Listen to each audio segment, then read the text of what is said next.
Welcome back, everybody. On today's episode, it's holy crap, he's not dead. I know it's been a while since I've uploaded. Life's been all kinds in the way, amongst other things. But I'm still here, still doing car stuff, much as possible. Like I said, kids, life, layoffs. Moved halfway across the country from Florida to Missouri. Worked for a company for 3 whole months. And then they decided to let me go because I didn't want to break the law and do illegal stuff for them. And it's funny how that works, ain't it? But back to building. I know I left everybody on a cliffhanger there with the motor. What happened was it ended up spinning a couple different bearings on the bottom end, which it had a junk set of rods in it, and I expected it. But I've spent the last 2 years sourcing parts, and now, finally, as of yesterday, I'm building a motor. And it's going to be nice. Give you a look. Just a little, aluminum 4.6. But the fun part is right here.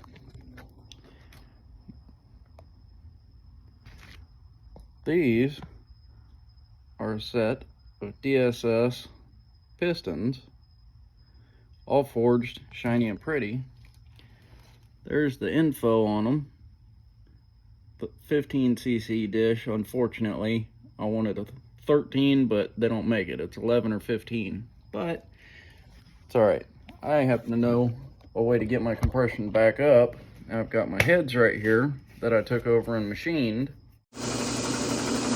Making sure the heads are flat, bumping up the compression a little bit. And cut a little bit off of them, just a little bit. Give her some more compression, a little smaller chamber.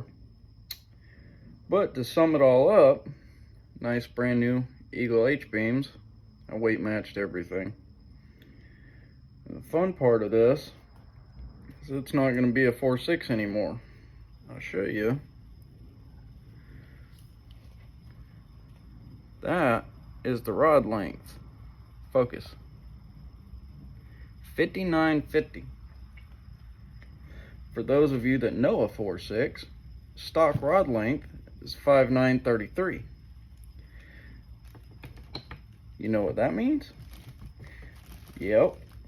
This is a stroker, my friends.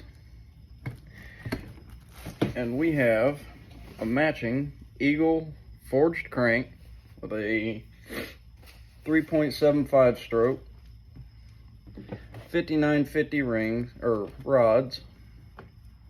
And overall, it's going to be 5.5, just over 5.5 liters, but everybody wants to call it a 5.1. I don't really care. I'm fine with it. But it'll be higher compression than stock. And it'll make some power, which is kind of the whole goal. And the fun part about it is everything here is brand new.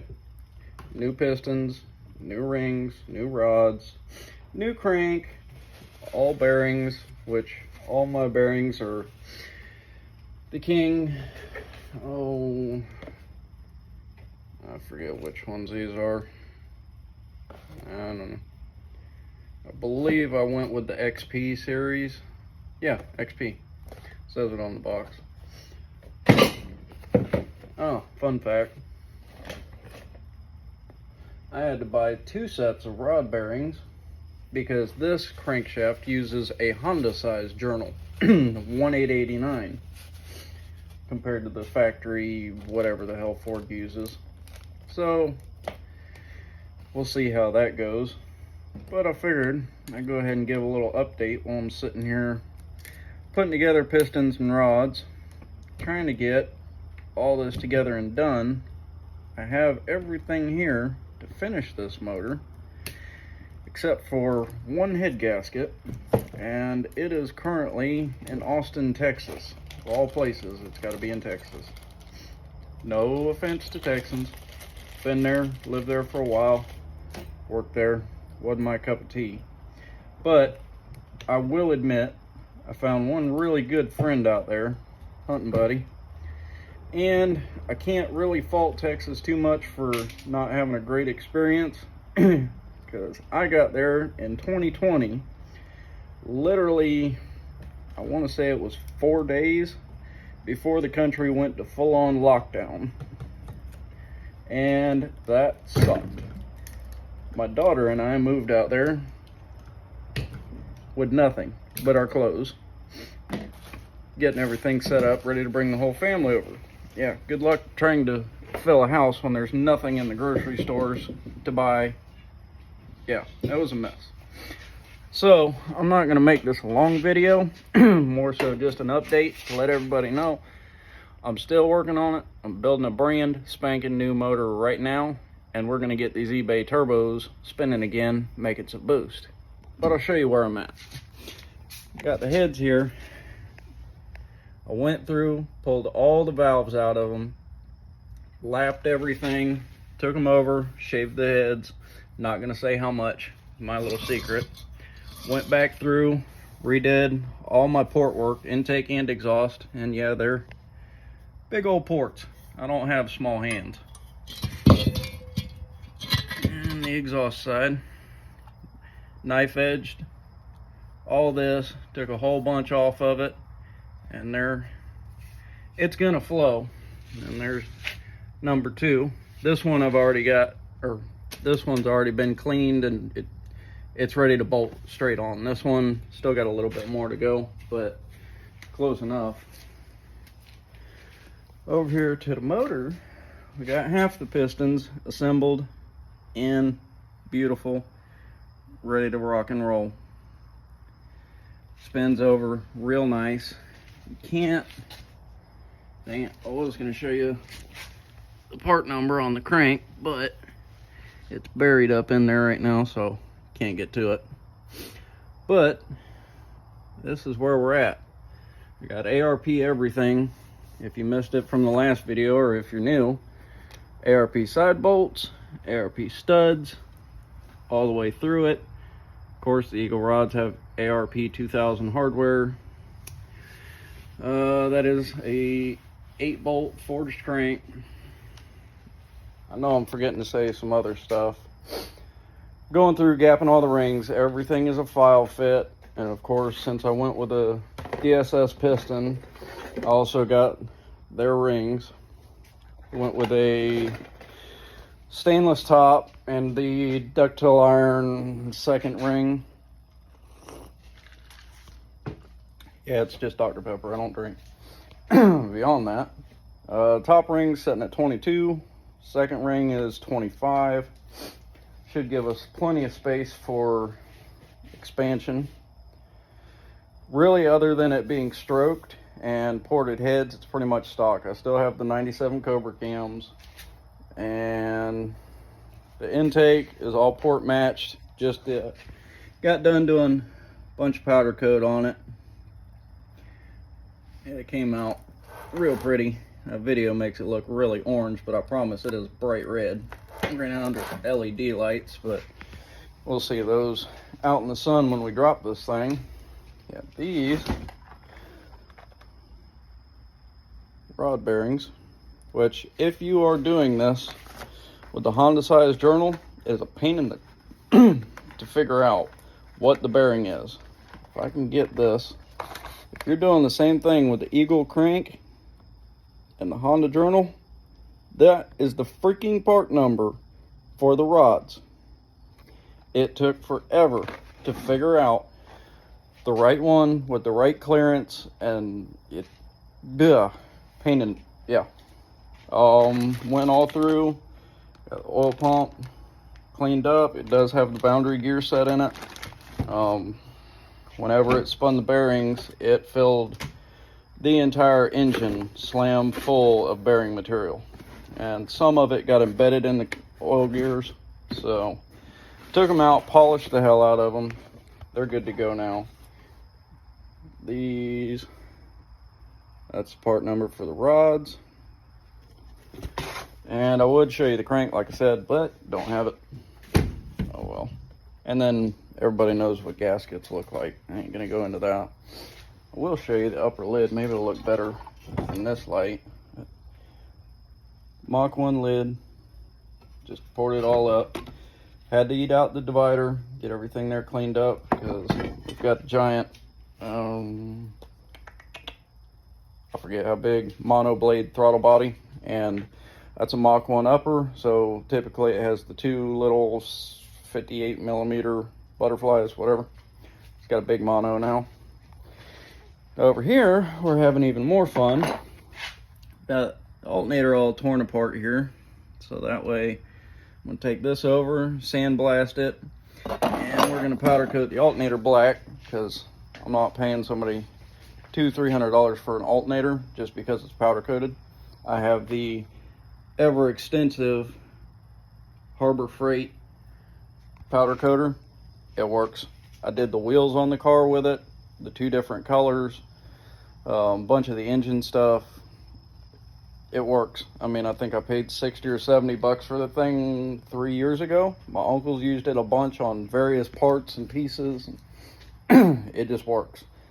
Granted, I do wish I would have spent 150 bucks on the Westward one, but for half the price, it works. And then here, we still have the windage tray, big old Mylodon oil pan. I haven't cleaned that out yet. There you go. Get you an idea of what happened to the motor. You can see, oh shit, I just covered it. Shoot, sorry. I'll edit that out. But yeah, just metallic sludge, and you can see all the pieces of bearing in here. Yeah. It spun hard. Crank was trashed. Rods, you name it. I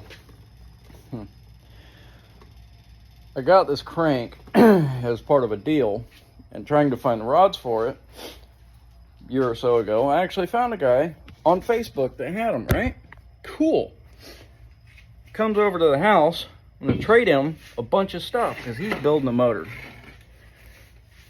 Well, we're standing outside talking. I gave him 2 different Kellogg cranks because one was the one out of the motor, needed to go to the machine shop. The other one just needed to be polished up, basically. It might have needed taken under, but I don't know. So I'm in the process of loading this crank up. The rods that he's trading me are sitting on the back of my truck. We got to talking, got all of his stuff loaded up. He left on down the road. About an hour later, I decided I was going to come out to the shop here and dink around. Got to looking for the rods. Can't find them. What in the hell? Looking and looking and looking. This sorry bastard came out here, got all this stuff when I wasn't looking, turned around and stuck those rods back in the trunk of his damn car. Sorry people exist in this world. Over the top, giving him stuff, trying to help him with his build and get, help him out. And turn around and steal. Sorry people. And then it was about 6 months later, they were back on Facebook. I managed to get a message out, tell him how I feel. I was polite and courteous, like all of us would be to somebody that literally stole from us, lied to our face, Yeah.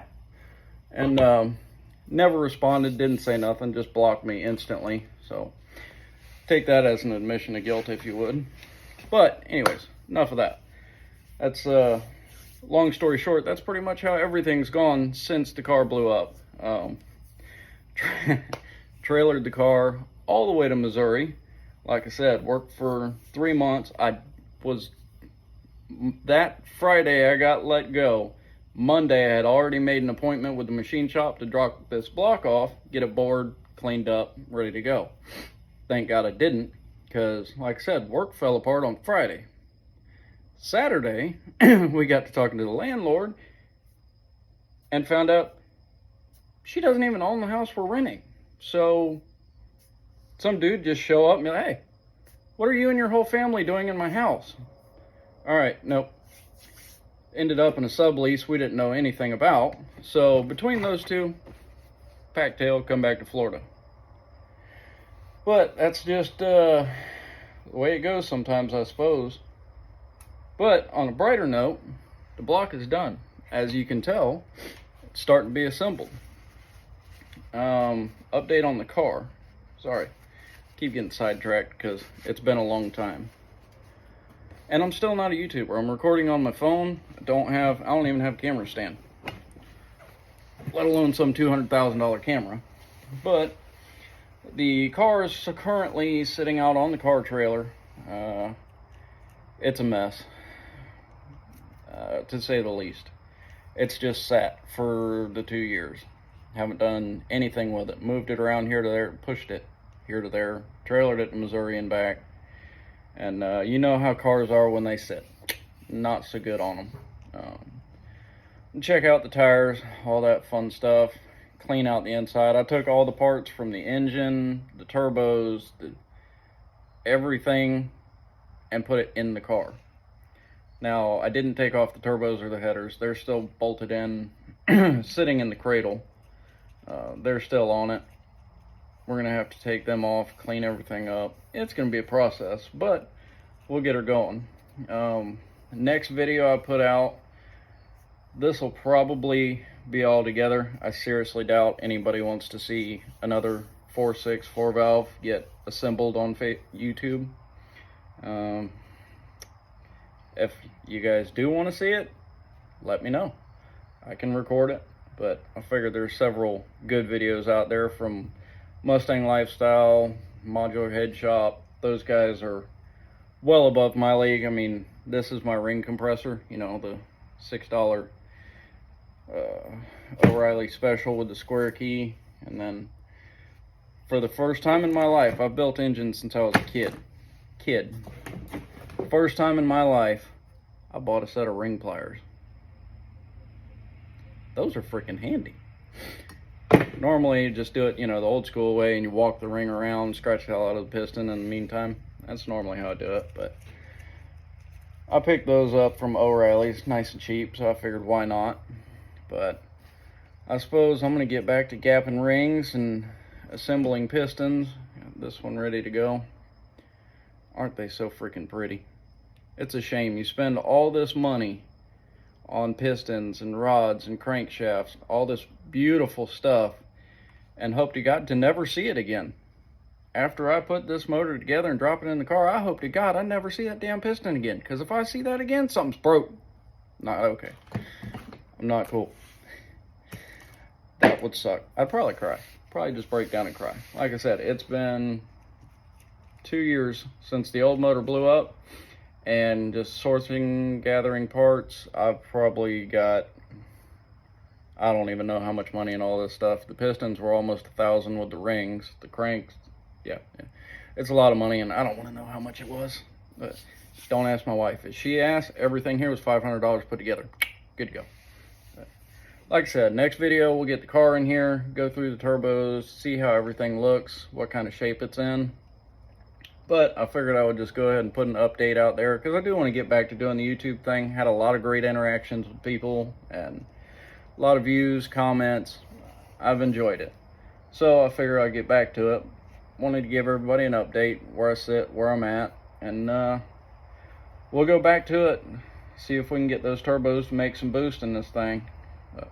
Eventually we'll upgrade them. That's another video down the road. Until then, if you want to see some more, like, comment, drop me a line. I respond to everybody. I'm not huge on YouTube, so I can get back to each and every comment at this point. I don't ever see it blowing up, but if you will, hit the subscribe button for me.